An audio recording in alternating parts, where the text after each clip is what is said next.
this week's interview on the mixtape with Scott, I had the chance to interview a good friend of mine, Jonah Gelbach, professor of law at Berkeley. Jonah tells a great story in this interview. How he moved from UMass Amherst, where he was influenced by the famous Sam Bowles, to MIT during a very heady time in the 90s. He tells the story of going through economics, an econometrician by training who made seminal contributions from both applied topics like heterogeneous treatment effects with Marianne Bettler and Hilary Hoynes in an '06 American Economic Review article, as well as applied econometric suggestions and theory with Doug Miller and Colin Cameron, and Review of Economics and Statistics on clustering and bootstrapping with small clusters, both of which readers are probably very familiar with. A successful economist, he was tenured at Maryland and Arizona before taking a sharp 180-degree turn to go to law school, of all things, Yale. Again, the road less traveled along a lot of dimensions, and where he has enjoyed a second career as a professor of law. The JD PhD path, it's not an uncommon path for economists, but it's not common either. There's a few of them out there. And in addition to wanting to talk to these interesting economists, I also wanted to talk to a few of them and just sort of learn more about this part of the profession where economists sometimes end up going. Again, the purpose of the podcast is twofold: an oral history of the profession from the last 50 years, told through the personal stories of living economists. And it was my pleasure to talk to Jonah, one of my favorite economists out there. So thank you for supporting the podcast. If you like it, share the interview. I hope you enjoyed it. Okay, well, this is a real pleasure to have on the mixtape podcast, a guy that I've kind of known casually for a long time, but this is probably the only time we've talked where I can see Jonah's face. So Jonah, thank you so much for being on the podcast. Well, thanks for having me, Scott.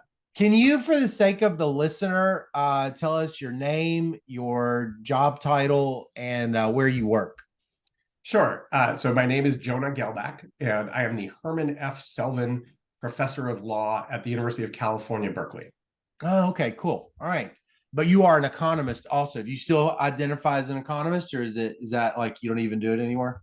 No, I identify as an economist and a law professor. I guess I'm supposed to say lawyer as well. So I identify as both those things. I still, think a lot about economics. When I'm thinking about law, I think about economics a lot. I have some economics, at least one project going that it's, straight econometrics actually. So I'm doing both. Cool. Yeah, it's funny. When I was talking to some people in tech, and they were PhD economists and they would go get jobs as data scientists, I would always think like, well, doesn't that hurt your feelings? Like you can't call yourself an economist anymore. And I was like sort of realizing I might be the only one who thinks that way. So, but yeah, okay. I mean, to coin a phrase, what's in the name? So that's right. Okay, well, here's the icebreaker. What's a childhood vacation that you think of from time to time, even today? Not necessarily your favorite vacation, but one that you sort of has burned in your memory for whatever reason. I'll give you two, actually. So one is, my mom was just visiting over the weekend, and we were just talking about a trip we took when I was 14, I think. She took me to France. She did her dissertation research in France, and I think is still pretty close to being fluent in French. I took French in high school as a consequence, and she took me there for a couple of weeks. So we were just talking about that. And it was a great trip. First time really eating the kind of food that you get in Europe. And, I didn't grow up in a hotbed of cuisine, especially. So this was a neat experience, and got to go see some great museums and see the countryside. The other vacation I'll mention, when I was, I guess, 16, my dad took me and my sibs to the Bahamas, and my brother and I discovered the casino. Oh yeah. So that's why that one sticks out. The casino, and actually the lower drinking age. What games did you and your brother play at the casino? Just a little too much blackjack. Yeah. You have to be you might have been good. You're like that mathematical mind. You could probably remember all the cards. It's possible that I did learn a thing or two, but what I didn't quite grasp was the extremely high probability of losing all of my money. Yeah, right. Exactly. That's right. You just need you need to win one time very early on and believe that you've got a lot of skill, and then you'll lose all your money. Exactly. Um, Or keep at it, either one. yeah, keep at it. Right. So where did you grow up? I grew up in Stamford, Connecticut. Oh, okay. Okay. Yeah, And so Southern Connecticut. but your mom was doing her doctoral work in France. Where was she doing it? Years earlier, yeah. So she was outside of Bordeaux, like the city, like outside of the city of Bordeaux in the Bordeaux region. She's her degree is in political science, and she did a lot of work on public administration, particularly in the mental health system. And she was studying the French mental health system at the time, I believe. Oh, wow. Yeah, that's kind of similar to you. You've also been very interested in public programs. Did you get that? You think is that stuff that you and her sort of have talked about? Well, sure. I mean, I've talked to her about my research over the years, and certainly some about hers. Although her degree was in political science, and the angle she was coming at public administration from was quite a bit different from my earlier work, as I guess we've talked some in the past, was primarily about the cash assistance and other forms of what we tend to call the welfare system in the U.S. Right. And the kind of causal inference side of things. So in that sense, quite a bit different. Yeah. Did she end up becoming a professor?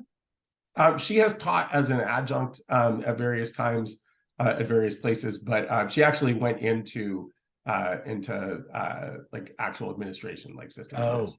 Oh, okay. Okay. And so then you also your dad, what did he do for a living? So my parents actually met in graduate school in political science. And so he also has a political science PhD. And he was a professor for quite a number of years at Southern Connecticut State University in New Haven. And then sort of when he retired from that, did some nonprofit sector administration stuff, which kind of he just got interested in for reasons that were not especially connected to his work background. Okay. Yeah, and they're both basically retired now. But what's Stamford, Connecticut like when you're a kid? You know, I always think back and think it was a pretty boring place to grow up. And I guess, you know, as a parent now, maybe I think that's not so bad. Yeah.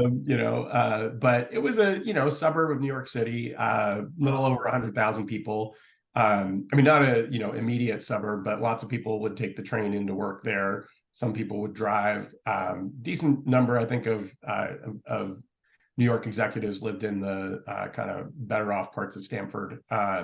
Stanford kind of ran the gamut, economically speaking, from desperate poverty in some areas to extreme wealth in others. And I grew up in a kind of a middle to upper middle class pocket. I was sort of on the lower end of that at the time. But I rode my bike around, and my friend and I would, in the summer we would go down to the mall and get into trouble and that sort of thing. And the baseball field I played little league on was like across the street from my house until we moved, and then it was down the street from my house. And so it was a pretty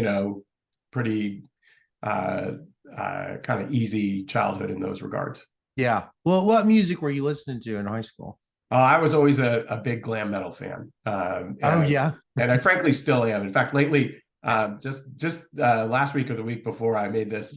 For some reason, I decided I was going to make this playlist of metal covers of non-metal songs, and so I've discovered some really great stuff. In particular, this fantastic cover of "Anti-Hero," by Taylor Swift. By this like Swedish band. I don't even know how to pronounce their name. It's REIN, like the beginning of reindeer. Capital XEED. And they have a cover of Total Eclipse of the Heart as well by Bonnie Tyler. So it's like, decades apart, but these guys are outrageous. So I just like, that's all I'm listening to now is these metal covers. So I got to remember to put that on the Substack. I'll send it to you. Yeah. Oh yeah. Do that. Okay. Well, so like when you were a little kid, like maybe, like when you were maybe like middle school, and if I had talked to your grade school teachers and I'd say, well, what's Jonah like? What's he like in class? What does he like? What does he dislike? Who does he play with? What would they have probably said?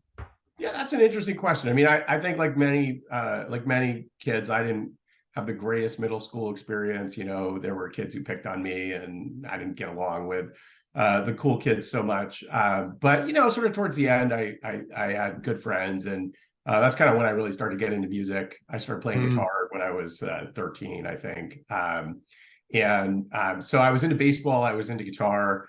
I was kind of into politics because my parents would always talk to me about public policy issues and stuff like that. So I had a kind of a, you know, the gamut of interests. In grade school, I actually don't, you know, I was a good student, but I don't have like deep memories of the grade school years so much. Right. But I would say I was your basic awkward kid in middle school. What about high school? Did the teachers start to see a different kid in high school? You know, I was a real good student in high school. You know, there were other kids in the, you know, I took all the AP classes and stuff, and there were other kids, and we tended to be the same kids in those classes. I also got through sort of various other reasons because I hated biology, and so I tested out of ninth grade biology somehow, even though I actually in retrospect realized I hadn't learned any of the things that were on the test, but I think they just decided like, this kid's going to be a pain in the ass. Let's just let him out of it. So I ended up in chemistry, and the time schedule was such that I was in the like regular college prep chemistry, not the like honors one or whatever. So I had the full span of kids in that class. I was a freshman, and they were, you know, everything from sophomores to seniors or whatever. And like, there was a kid from the football team who, I was like super intimidated by him, but he was kind of funny too. And so, you know, I had the kind of range of kids I knew in high school. Like I said, Stanford ran the gamut in terms of like economic class and race and social class. And so I knew, you know, kids all up and down that, in part because I took some stuff out of order. You know, but I think my teachers would have said I was kind of a nerdy, you know, high grade getter, but I also was very into this like oppositional, like I'm a metalhead thing. And so, you know, occasionally I would kind of get off the rails.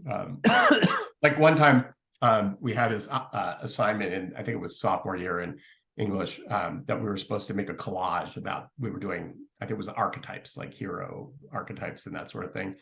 And I mean, I knew better than this. This was purely to get in trouble, I think.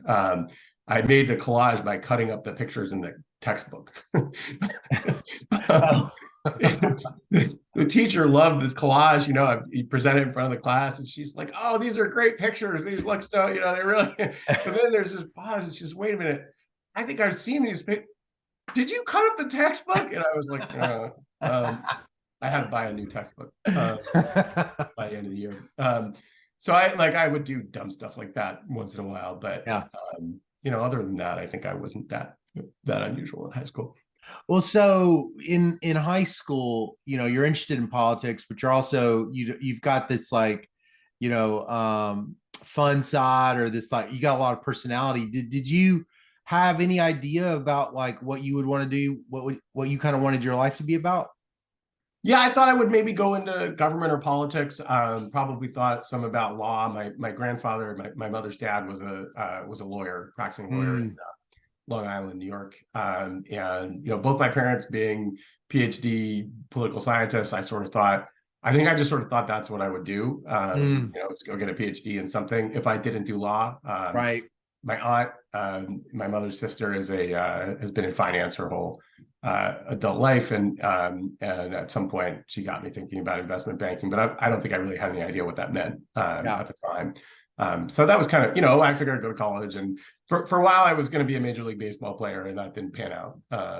Right around 13 or so, that wasn't going to happen. So yeah. So you end up going to UMass Amherst. But you don't live in Massachusetts, right? So this is like, you're in Connecticut, but you end up going to the state flagship in UMass. What drew you there? So there was some push, some pull. So one aspect was that my stepbrother, so my parents split up when I was very young, and like two is when I think I was two when they separated, and I grew up mostly with my mom.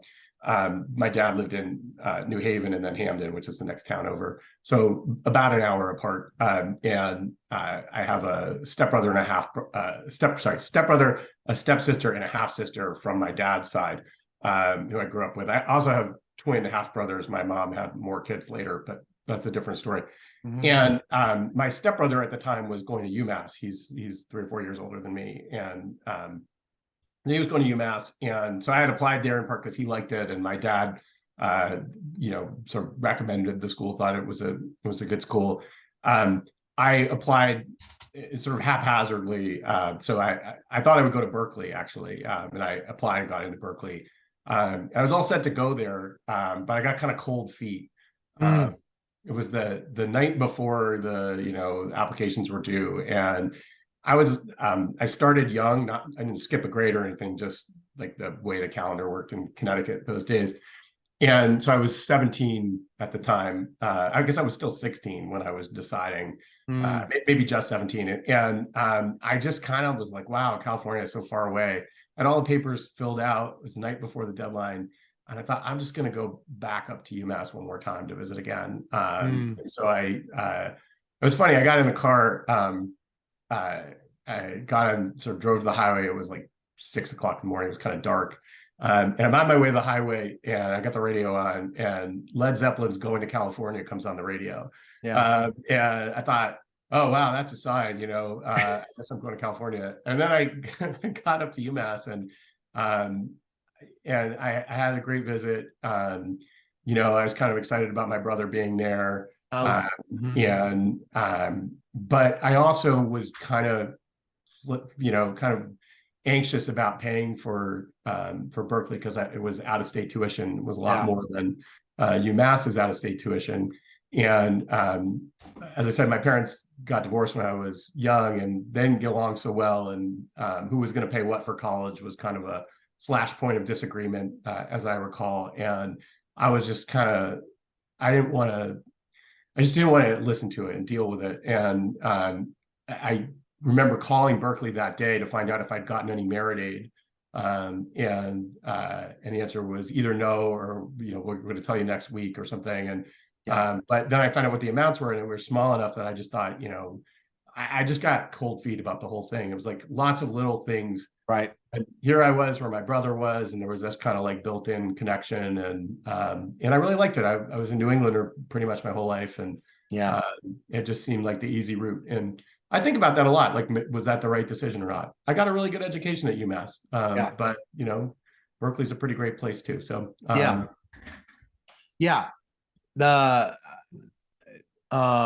know those counterfactual questions are unanswerable, so they can bug you a little bit. If we can do a synthetic control Jonah, right? That's right. We'll do that after the call. There you go.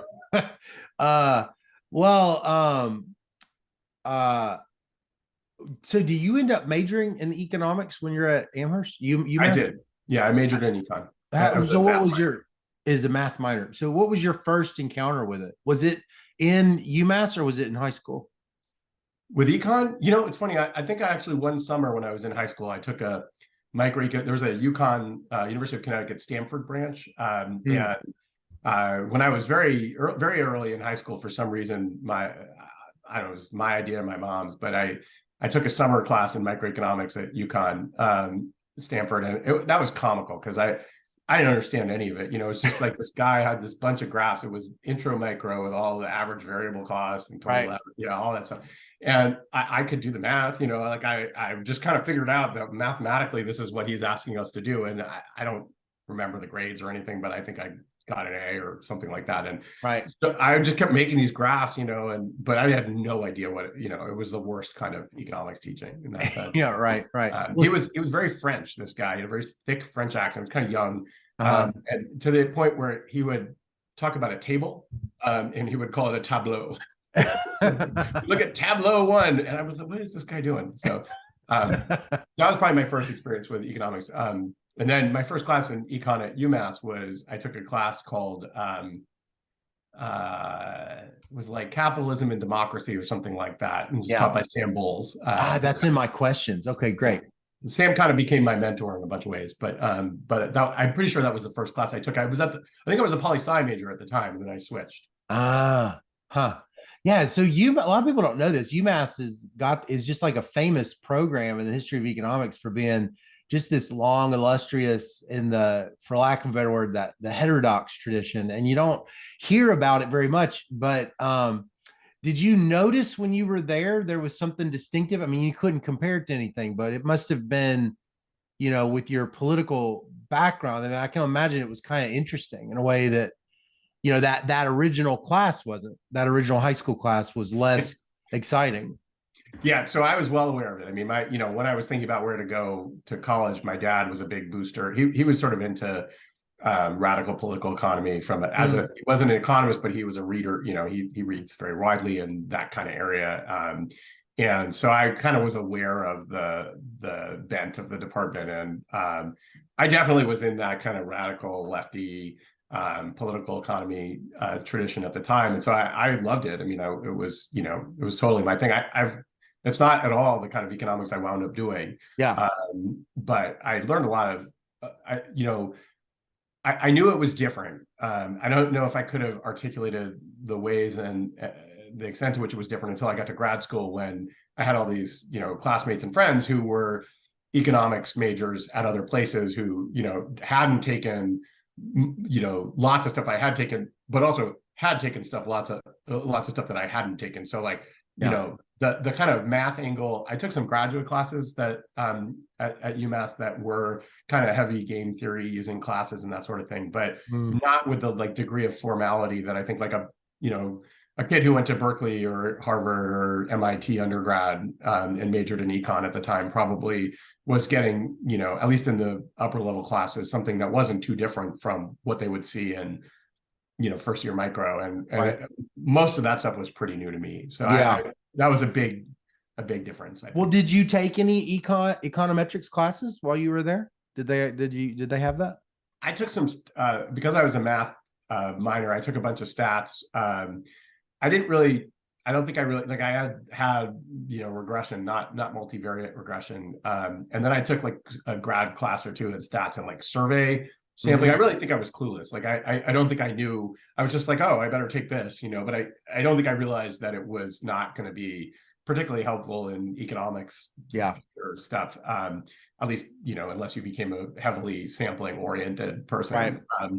I didn't take econometrics. I don't think you were required to. I guess you must not have been, because I did get my degree. But I do remember reading like Johnston before it was Johnston and DiNardo, like over the summer or something, and just kind of realizing I was going to need to know this stuff. And so I had taken matrix algebra, so that part wasn't a shock to me when I got to right. Right. Well, you said Sam Bowles was sort of a mentor to you. Can you tell me a little bit about that? Yeah, I loved this class, the one I mentioned earlier that I took with him, and I kind of was vaguely aware of who he was from talking to my dad, and he and Herb Gintis, who I think recently passed away. I think I heard that recently, but Herb I knew a little bit, but they wrote all these like kind of classic, lefty econ, sort of Marxian radical political econ books. Like one on schooling that was very famous at the time, called Schooling in Capitalist America. And Sam and both of them had taken this turn in this very kind of analytical direction. So they were very oriented toward kind of mathy takes on sort of radical economics. And so it was this kind of interesting fusion of what I guess at the time might have been called Walrasian techniques, or what they called new institutional economics. These days we would just call game theory and strategic thinking or whatever.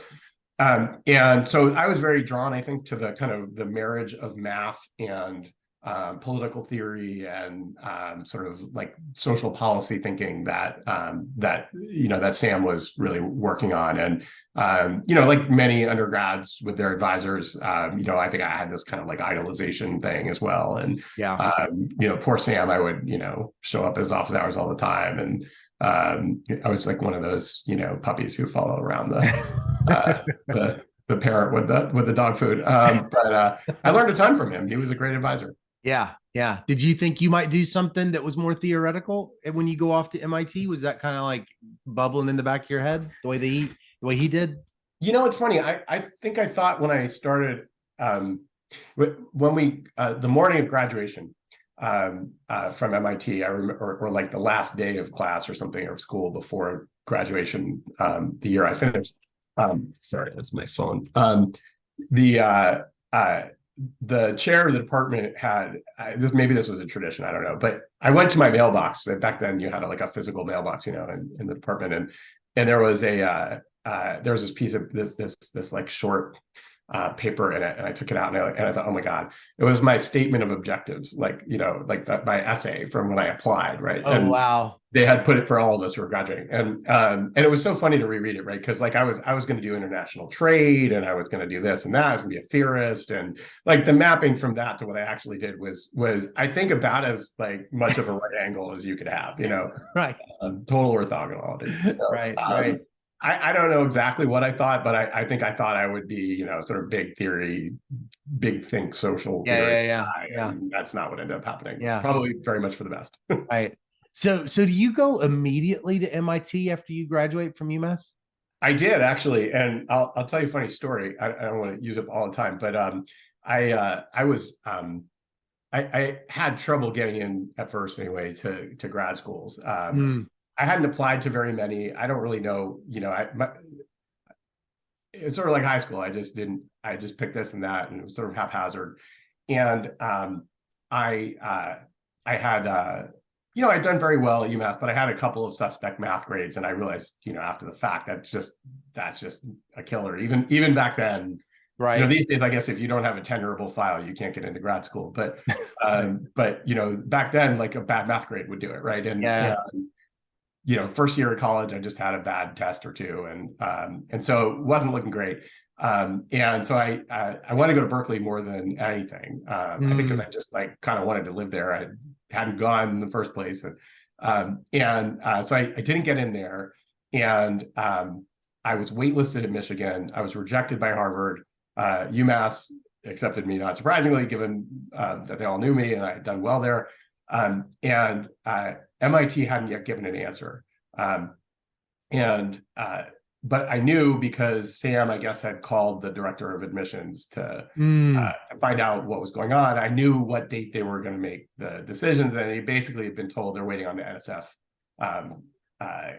grad fellowship decision. Oh, you had applied for the NSF grad fellowship? Yeah, me and everybody else, right? Like you just were sort of told you should do that if you're applying at Econ grad school. And so the appointed day came, and I think it was April 15th. Whatever day it was the day after the one party that UMass funded for students where there was alcohol served. So for the graduating seniors, they would have this, it's not like the private colleges where they like ply you with also, this was like, this is all you get. And so it's this like big rager at the top of the campus, the whole class there's like 1,000 people probably at this party, You drink too much, you go crash at your friend's dorm. And I lived in Northampton, which is about 10 miles up the road, or 5, I don't know, some number of miles up the road. And I take the bus back in the morning, or however I got home, and I was just like in a shambles, just not well. And I thought, well, I might as well get this over with. Like, I feel bad already. Let's just kind of add to the pain. And so I call up the econ department, and the department secretary answers. And I say, I'm calling just to find out, the resolution of my application. And she says, okay, what's your name? And I say, Gelbach. She's like, okay, hang on. And slight pause. And she says, I'll never forget, it's exactly this sentence. You've been awarded an NSF fellowship, so we've accepted you. And, I was addled, right? And so there was a little bit of a delay. And I said, no, Gelbach. And she says, she kind of takes her a second to figure. She's like, okay, well, I've just looked at it and it says that. And I said, GEL.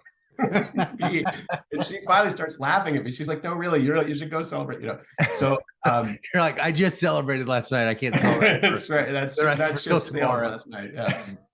So that was how I found out. Oh, that's great. What a great story. Wow. What did Sam I say got when the you got NSF, in? so I got it. He was happy. Yeah.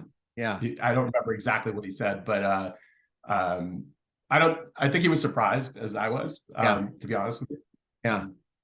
Well, so you graduate that spring. Do you have to do anything to kind of get ready? You have to do one of these boot camp things or something?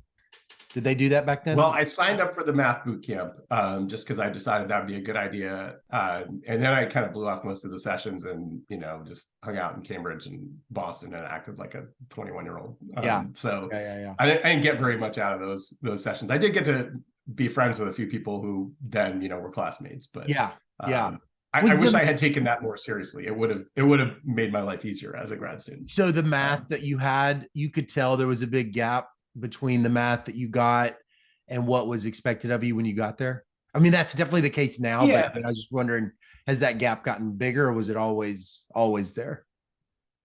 It's a good question. I haven't taught, I don't know what's going on in intro micro grad classes these days, but even then, you would have proofs of, proofs using real analysis or whatever. And I hadn't taken real analysis. So I had to pick that stuff up kind of on the fly.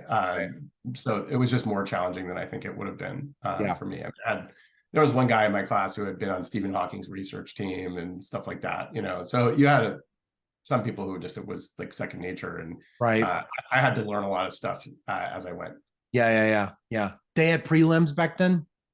We had what we call generals. And I think we took them after the second year. Yeah. So it was these were your major fields. This was not like qualifying exams or something like that. And so what year was it? It was like early 90s? I started in 93. So I graduated in college in 93 and started grad school in 93. Okay. And so who's making a big impression on you those first 2 years? Well, I was really, I turned into public econ became one of my fields. And so I would say, Jim Paterba was somebody I really looked up to. Peter Diamond, for sure. I still thought I wanted to be a theorist. And Peter was sort of like the consummate applied theorist working on public policy questions through theory. When I was there. Abhijit Banerjee was, in, I don't know, second year, first year, something. He had just started. I took development from him, and Tomas Piketty who was 3 months older than I was my professor my first year. Piketty was? Wait, yeah. So he had just started. He was at MIT for a couple of years before he went back to France. I didn't realize, for some reason I thought y'all were kind of the same age, but no, we are. He's 3 months older than me, but he had published his dissertation in Jet when he was 18. Yeah, that'll do it. Kids listening, that's how you become professor at MIT. Yeah, he was, and poor Tomas, right? He was the same age as a bunch of us, and he had to be younger than a good number of our class, and you'd see him at parties and stuff, and he was very cool in French, and he'd sit in the corners looking at nice guy, super good guy. Well, so when do you get interested in econometrics? Does that happen while you're there? I took the general exam in econometrics. I made that one of my fields because I'd already taken the courses. Yeah. And I was lazy, I guess. So that was maybe part of it. I was the median. I think my friend Paul and I were the dead-on median score in linear econometrics. And I thought of that was the most perfect, I couldn't even be superlatively bad, right? And so I just kind of didn't get it. And then nonlinear econometrics, which was taught by Whitney Newey, who's godlike, right? And I had trouble. I was very immature. I mean, I was 21 when I started, and I just had trouble focusing. And so I at some point I stopped going to Newey's class, and I thought, I kept thinking I'm gonna pick up all this material. I'm going to study really hard. I just won't go to class, but I'll get the notes. And of course, I didn't do that. And I'll cram the night before. And then my friend and I went to see Clerks the night before instead, because it had just been released and everybody was going to see it. And then that morning I was like, shit, I'm in trouble now. And the one thing that was the saving grace was it was open book. I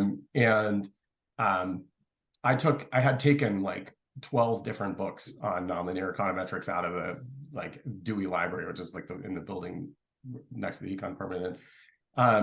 And so I showed up for the exam, and I'd partly been heartened because the TA, who was Jack Porter, who's a really great econometrician. Jack had like a review session where he did the prior several years final exams or something, and each question he did in 5 minutes, and like on the book. And I was like, okay, well, Jack's a lot smarter than me, but you get 180 minutes, and there will only be like 2 or 3 questions. So I don't know if he's 20 times smarter, so I thought, maybe I can manage this. And I had all my books. And I showed up for the exam with these like stacks of books next to me. I don't even know. I must have had like a suitcase or something to bring them in. And here comes the exam, and it was 3 hours long. It's right before Christmas break. And a lot of people left early, and, sure they did well. And, but I just kind of sat there, and during that exam, I would like, there'd be a question, and I'd try and figure out what to look up in which index of which book. And I just kind of figured out that class during that, because it turns out like nonlinear econometrics is just a bunch of central limit theory. And once you can kind of figure out that that's what it's about, then every problem becomes about how do I get things into like a normal vector. And like, you just got to know what's a chi-squared. And there's like a very small number of tricks that if you really figure them out, you can answer anything, at least you could then in terms of an exam level thing. Like in terms of what's going on in the, advanced econometric realm these days, it's a different story. But and somehow I just kind of, and I kind of walked away from that exam. I did well on the exam, and I walked away thinking like, maybe this is like a good fit for me. Was that a good feeling on that test? Feeling like you figured something out like that? Yeah, it was. I mean, I really had the fear of God in me going into that. Like not enough to like actually be prepared or anything, but I really was like freaking out going in, and it felt good to be able to kind of find, but more than a grade, like just now I understand this, like that makes sense to me. That was the thing that really made a difference. And then when I got into doing applied work, and I sort of wound up working with Josh Angrist, because I was going to work with John Gruber, and then he became assistant deputy treasury secretary or something in the relevant year. Josh is kind of like a very econometrics-y empirical guy, and it just kind of fit together for me, like doing the data work, the coding, and the econometrics. It took me a few years, even after grad school, I think, to finally kind of have a cemented sense of what my identity was in that regard. But it really fit for me, and I think that 3-hour exam was kind of like the beginning of my realizing that. Were there guys like that back then? I think like there are like applied econometricians more these days, but was there like when you were in graduate school, or was there more of like a pure segmentation? Like, you're an empirical guy, but you're not actually like creating econometrics per se. Well, it's funny. I think actually, in a sense, things sort of started earlier in the other direction. Like, I think I could be wrong about this, but I'm pretty sure like Havelno was actually like doing stuff with data, and Klein, and these people who really kind of created like the whole Coles Commission thing was sort of like econometric theory, because we care about applying those tools directly to data. Or look like a Heckman, Now these people were very technically adept. Yeah. And I take your question to be like, okay, but is there sort of this middleware part, this like layer of people who are sort of doing methods and creating new stuff, but not necessarily frontiers at the moment, right? Yeah. And that's not quite those people, right? They were the frontiers at their time.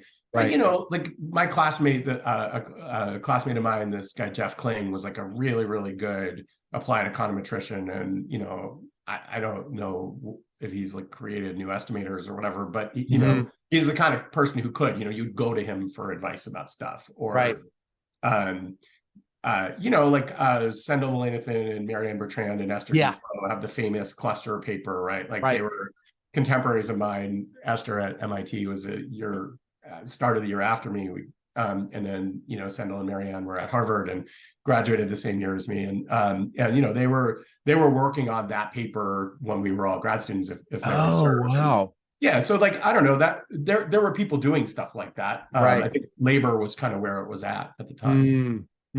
Wait, so you work with Angrist while you're at MIT? Is he your advisor? Yeah, he was my advisor. He was my dissertation chair. And sort of by default, I never actually took labor. I've never taken labor economics, but Josh, because John Gruber was away, he kind of said you should go talk to Josh. And so Josh became my advisor. Very generously, actually, I realize in retrospect, like he could have said no. But Right. So you approach Gruber because of that interest in public type questions, but do you end up changing your topic when you work with Angrist? Yeah, so what really happened is I wanted to work with Peter Diamond, and Peter, I think mostly correctly, thought I was a lousy theorist, and clearly, like he would humor me, but I don't think he enjoyed being my advisor. And after a while, I got the hint enough to move on. And the sort of embarrassing part is that Jim Paterba had sort of signaled pretty strongly to me that he would be glad for me to be his student, and both because Jim is an amazing advisor and somebody you can learn an enormous amount from, and because he had a record of placing people really well. Like that was just an incredibly dumb thing not to say 2 thumbs up, great. But I wanted to go work on theory, and I kept mentioning all these theory topics, and he said, go talk to Peter. And I probably could have gone back to Jim, but I just wasn't real sure what I wanted to do. And I got this one idea that ultimately turned into my job market paper. And I was at that point had been talking to John Gruber, and he was like super encouraging and like, this is great. And just really like, what you want your advisor to do as a grad student, which felt a little alien to me after having worked with Peter. I didn't have that experience. We were just probably a bad match. I think he can be a great advisor for the right person. And so I thought, oh, this is going to be great with John. I gave this labor lunch or public lunch, and he was like super encouraging. And just at the end of the conversation after, he's like, this can be your job market paper. It's going to go great. He said, but by the way, I can't be your advisor because I'm going to Washington next year.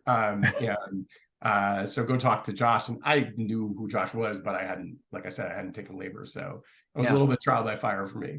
Well, why do you think he recommended Angrist? I think Josh was just the guy who was taking John's runoff. I don't think it was like a Jonah effect.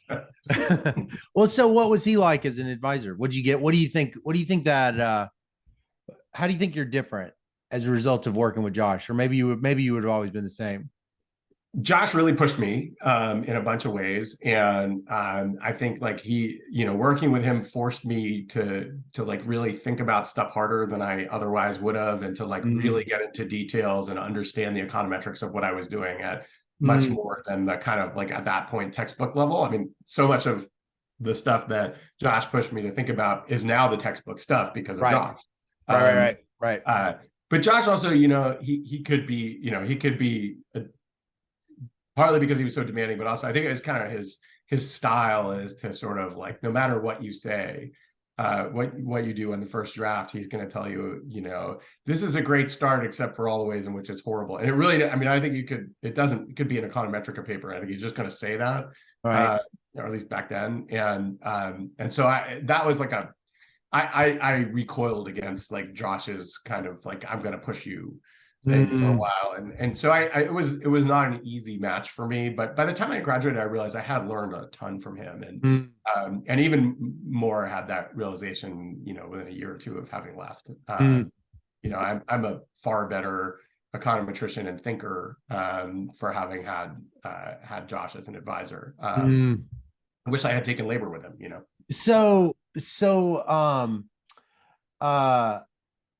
you end up going to Maryland. What was your job market paper again? You mentioned it, but I forgot what you said. My job market paper was public schooling, and I'm going to forget the title of it, but it was about the effect of free public schooling on maternal labor supply. So I used the quarter birth of the 5-year-old, looking only at kids who were 5 as an instrument for whether they enrolled in. You say public high school?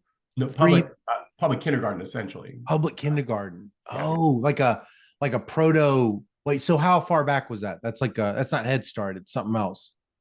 No, so this was like just kindergarten, just so looking at 5-year-olds. Oh, And just looking at kindergarten. Got it. right. So what I did was I took the 1980 census. You couldn't do this with the 90 census, which the 90 census was 10 years old. I could have in principle done it, but the 90 census didn't have anything about month of birth or quarter of birth or anything like that. But kids who are born, just before the cutoff for starting school when they're 5 start earlier, and kids who are born just after it typically don't start kindergarten until they're 6. And so is this like an R? Are you doing like an RD? Well, ideally it would have been an RD, right? If I had day of birth, then I would have been able to do that. But all I had from the 80 census was quarter of birth. And so quarter, yeah. Yeah. So it really was like, if you think about Angrist and Kruger's papers on quarter birth and schooling attainment, this was at the other end of the child life cycle. So the early end, looking at when they start school rather than how much schooling they get. But it was a much more powerful first stage. And this was the time when all the kind of pushback was happening against weak instruments. And, that really, a lot of that came from the Angrist and Kruger work, because their first stage was so weak. So a ton of econometrics developed over that issue. My situation was, and I had to learn all that stuff in order to kind of defend what I was doing on the job market. But my situation was not like it at all, because it turns out like whether your 5-year-old is enrolled in public school is like extremely highly associated with whether that kid was born in which quarter of the calendar year. Because you just can't enroll the kid in public school, and if they were born after the cutoff. And they're not doing the thing where they redshirt them back then, or whatever it is. Some people did, right? And that was an issue, right? Is like the red shirting is like you that's the kind of endogenous choice. You don't want to just look at enrollment or not. Right? Exactly. That's one of the reasons why you needed to do IV. Yeah. So wait, are you doing like the 3 dummies quarter of birth? Exactly. You kept the 3. You just didn't do all the 180 interactions. Well, because I was only looking at one cohort of children's worth of age, right? So I restricted my sample to women who had a 5-year-old child. And then the question was, which of the 4 quarters was that child born in? Whereas Angrist and Kruger's stuff is using everybody. Oh, yeah. Right. So what do you find? I find that being able to enroll your kid in public school leads to a lot more labor supply, a lot less welfare participation, a lot less cash assistance receipt. And it's kind of, there'd been a sort of small but developed literature on kind of measuring the effect of childcare costs from the point, like structural work, largely from the perspective of trying to answer the question, well, what if we gave an X% subsidy to the parents of young kids in terms of X dollars an hour or X% of the cost of childcare. And that literature was a little bit of a kind of all over the place literature. It's a very, very hard problem, because you have a dual selection issue. You have both the question of who's working, right? Like who's working for pay, and the question of who's enrolling their kid in childcare or school, right? So there are selection. So there was a bunch of like kind of fancy looking econometrics, dual endogenous probits and sort of very Hackett style stuff. And my paper there was one other paper by Dan Black and Mark Berger that had used waiting lists in Kentucky. They were both at the time on the Kentucky econ faculty.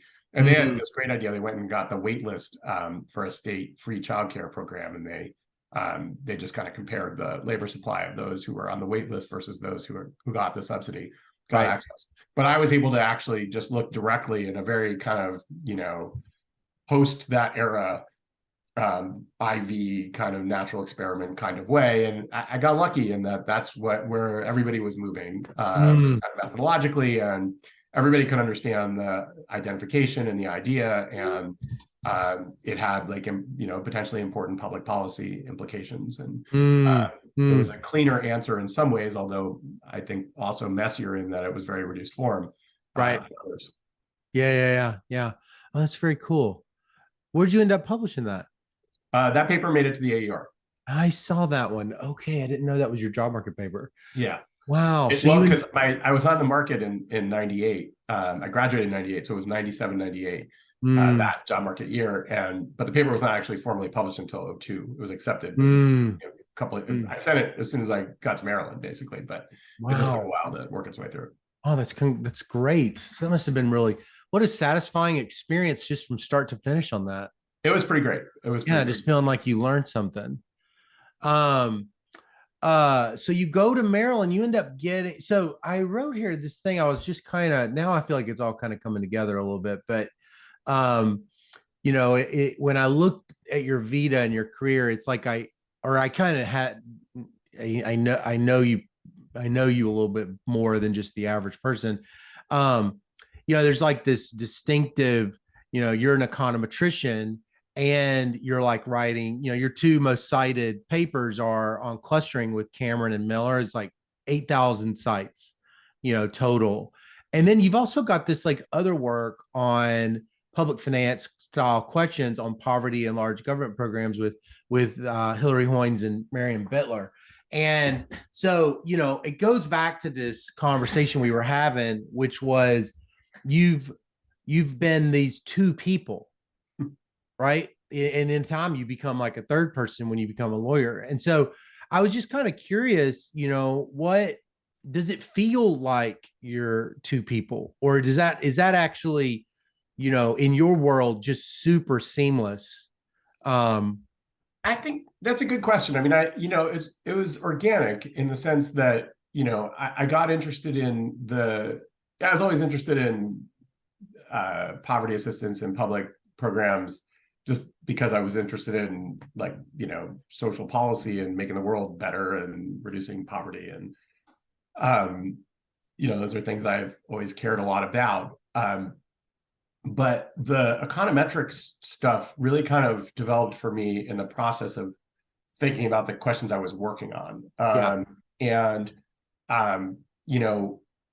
then I at some point I just kind of became more econometrics oriented. Like I just got interested in econometrics questions, and I would just read a lot of econometrics for its own sake. And then, that sort of took on its own life. But like thinking about clustering, for example, that was like stuff I cared about in the context of papers I was working on that were definitely empirical papers. And actually, it's a funny story. The way I got hooked up with Colin and Doug. I knew Doug from around. Basically, we'd overlapped some in the Robert Wood Johnson Scholars in Health Policy program at Berkeley, and so that was part of it. But what happened was, Colin and Doug, unbeknownst to me, were working on this issue that became our multiple clusters paper, not the bootstrap one, but the multiple overlapping clustering paper, and which is the JBES one, I think. And I got to think about that question because one day, this is when I was still at Maryland. So for people who don't know, Maryland is inside the Beltway. So you basically, like, it's DC for all practical purposes. And I lived in DC, and I'd gotten called for jury duty. Jury duty, at least back then, and it's still that way in lots of big cities, I think, you would go in, there's a big room, you have to sit there all day. You might or might not get called on a panel. Even if you do, you're probably not going to end up on a jury for a variety of reasons. So you just kind of, and there was no Wi-Fi or anything like that in the building back then. So you had to have reading material and work to do. And I had this book that I had bought, like one of those Dover math collection books, the little ones that they're like out of copyright. And so you can get them for like $6 or whatever, because they've just copied whatever some famous person wrote 70 years ago or whatever, and then republished it. And I just, like, in a hurry, grabbed this book. It was called like discrete. It was like on discrete math, and but it's a short book. And I'm sitting there and I'm reading the section. I'm like waiting to be called or let go. And I'm reading the section on counting rules. And there's this inclusion exclusion rule. And it's like, how do you count the number of elements in a set that are in multiple categories? And like it basically is the exact math of one of the approaches in our multiple clusters paper, the approach that says cluster on one variable, cluster on the other, add the matrices together, and then subtract the result of clustering on both of them, like the cluster 1 and 2. Not one comma 2. And it's just a counting rule, like from set theoretic discrete math. And I never took a class in any of that stuff, but I was like, oh, that's kind of interesting. And I sort of saw somehow, I just had this like moment of inspiration of the connection between the two. And so I thought, well, geez, I'm going to start working on this. And I wrote something up and I mentioned it to Hillary Hoynes, who at the time was at UC Davis, and was a colleague of Colin's, and Doug had just started there. Right.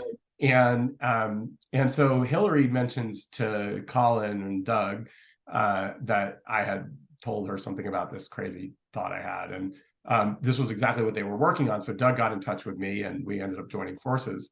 They had a different angle on the same problem. So the paper ends up talking about both those angles and how they lead you to the same result. Oh, interesting.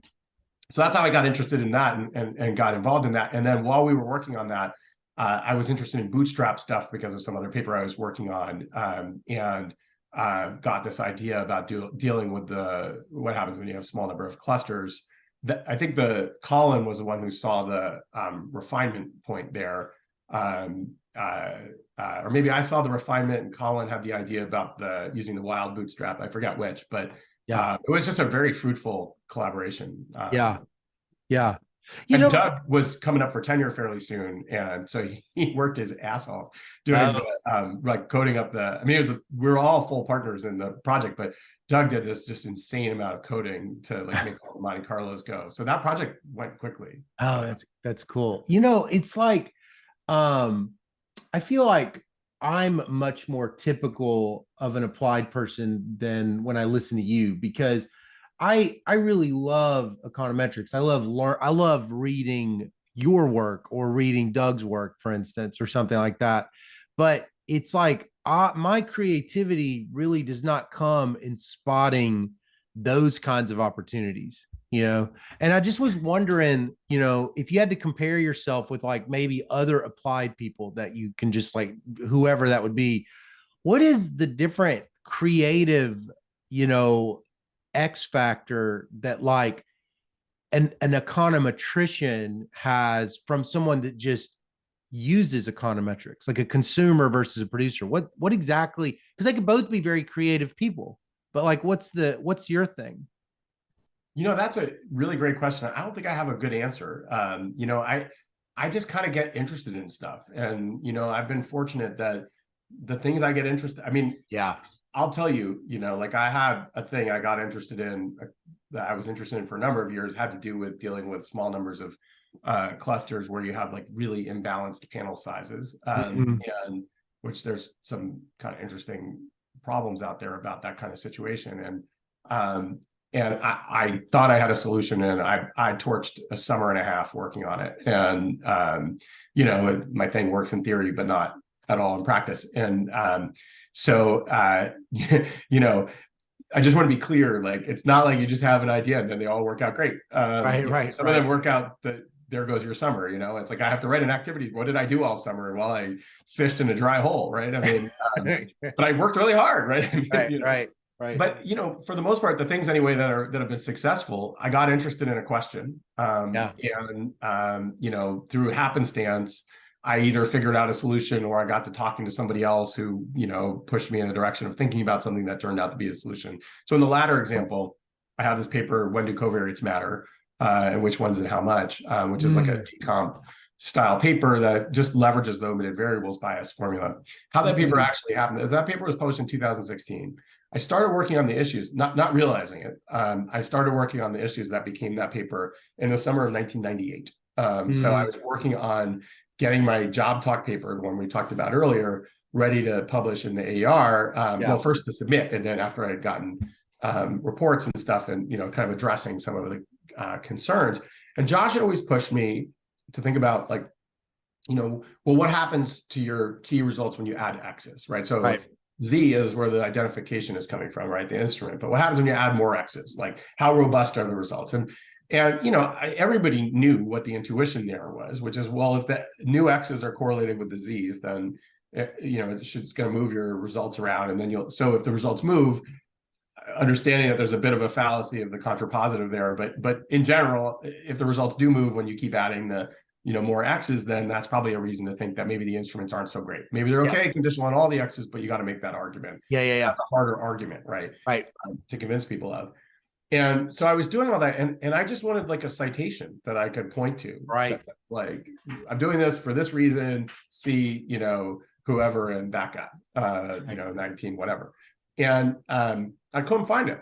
And the stuff that I could find that was close to it was like really older stuff. And so I would like write to these old stats guys, and these were, one guy in particular I think was about to retire, and like he wrote back and it's like, oh, see my paper, but that was the paper that made me think to write that guy, and it didn't address the issue. So I got to say again. No, I'm following you. Yeah. So I got to thinking about it, and I kind of worked out the math of, okay, here's how you would think about it. And I realized it's just a Hausman test, but it's a Hausman test for a different reason from the premise of Hausman's theorem. And that struck me as kind of interesting. And so I bookmarked it. For like the next time I have the next thing I want to work on.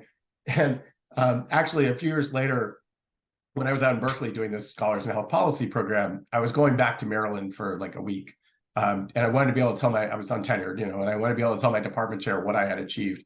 And so I pulled an all-nighter and wrote because the answer was not much on that particular day. And so I wrote the like skeleton of what was going to be this paper, so I could then show up and wave this in front of him. And that version of it didn't really go very far, and I kind of put it aside. I kept putting it aside. And one day, a couple of years later, I was giving a talk, maybe the next year, I was giving a talk at Berkeley, and David Card was, who's just been tremendously wonderful to me throughout my career, as long as I've known him, for no reason other than he's like the best person in the universe. Like I wasn't his student, wasn't his colleague. He was my formal mentor in this Robert Wood Johnson program at Berkeley.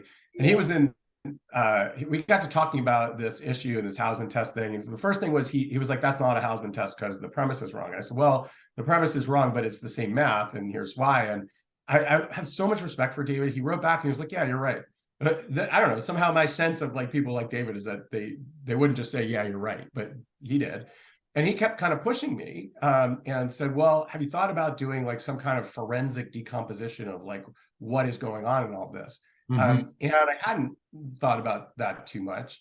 And he had this idea that was like 98% of the way there. And I thought about it and I figured out the last 2%. And that became the omitted variables bias decomp, which is, I think that paper is now like my third or fourth most cited paper. And it gets cited a lot. So it will be, third after the two you mentioned earlier pretty soon. And like, I just got, it took me 18 years to publish that paper because I always had something else to work on, but I was always thinking about it a little bit. So like, that's kind of, to answer your question, very long-winded way of doing it. I just get interested in things. You just get interested in it. So maybe it's not as different. I mean, maybe it's right. I mean, I think you get interested in your things and I get interested in mine. They're just not the things. Right. So you end up getting tenure at Maryland. You go to Arizona, and then you're at Arizona for 3 years, and then you take a very uncommon, make a very uncommon choice. You leave academia to go get a JD at Yale. What is that story about? It's not that it's uncommon to get a JD PhD today. Our friend Andrew Baker has one, but it just seems like a lot of people do it at the same time. And your decision to do it seems like there's a story there. So the joke I like to tell people, and I used to tell it at the time when they'd say, I'd say, I don't want to be department chair. Because it's a rotating thing in econ departments mostly, and I was coming up soon, I think. But that really is a joke. Like the short version of the story is I'd always been interested in law, and it waxed and waned for me how interested I was, but it was waxing more than waning by a lot over a period of several years. I guess it kind of rekindled for me after 9/11 with. I felt like the security state responses were terrible, and I thought, I'm going to go. I'm I'm gonna quit and go to law school and go litigate constitutional cases. And at some point, somebody, probably my father, kind of got through to me and was like, you know, this isn't like you just win because you're smarter. Like, there's a lot of smart lawyers out there already saying exactly what you would say. And like, you know, if you want to do it, that's fine, but don't delude yourself into thinking that like you're going to change what would have otherwise happened, you know? Right.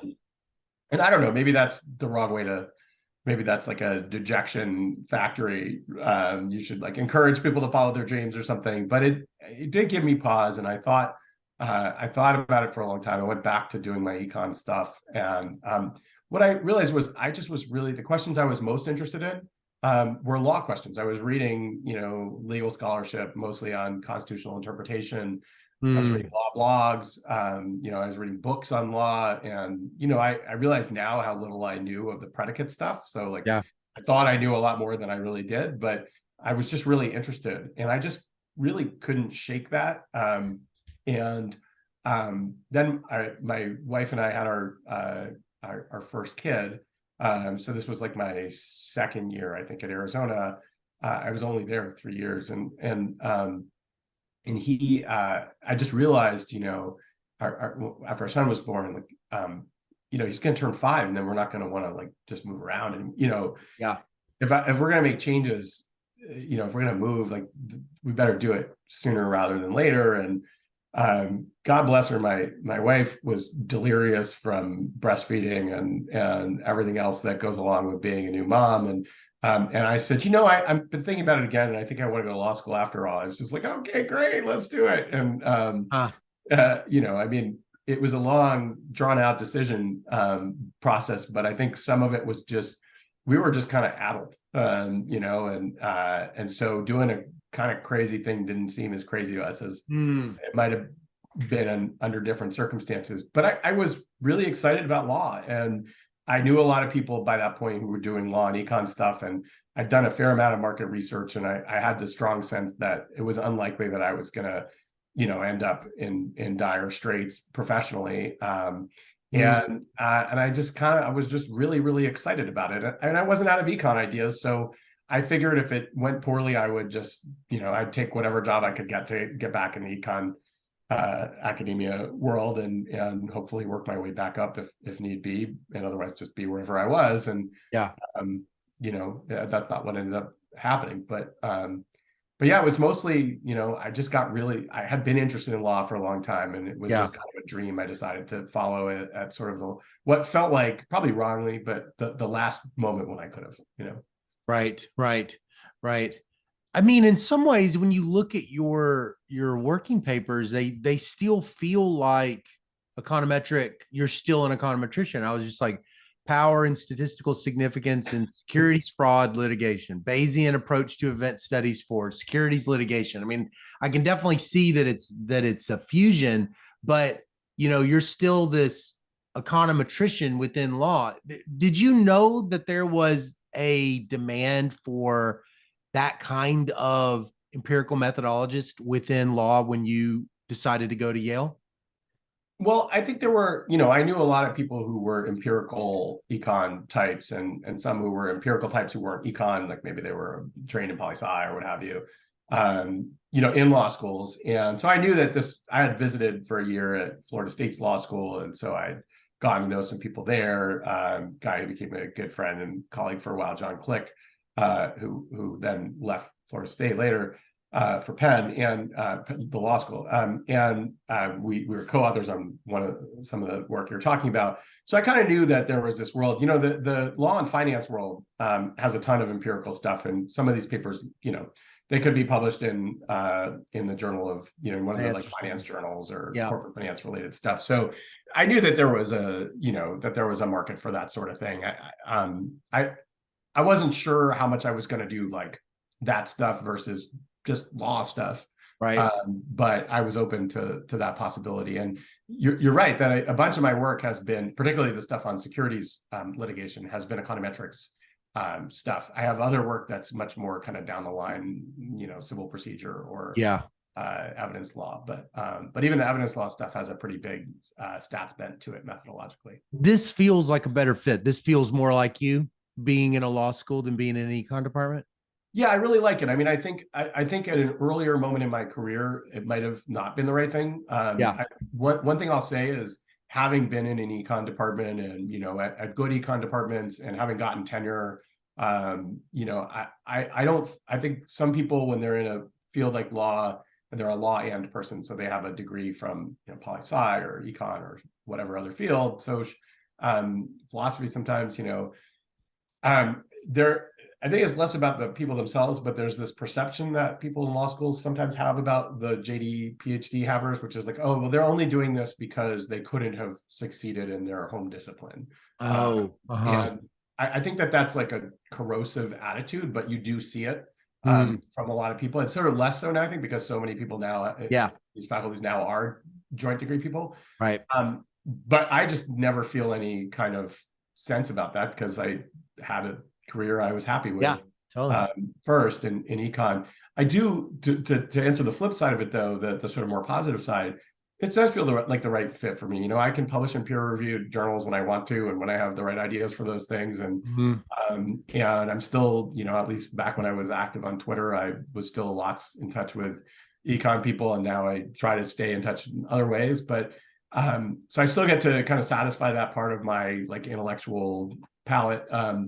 But I also get to do all this stuff that I find really, really interesting about law and legal policy. And I really love teaching law more than I liked teaching economics. What's different?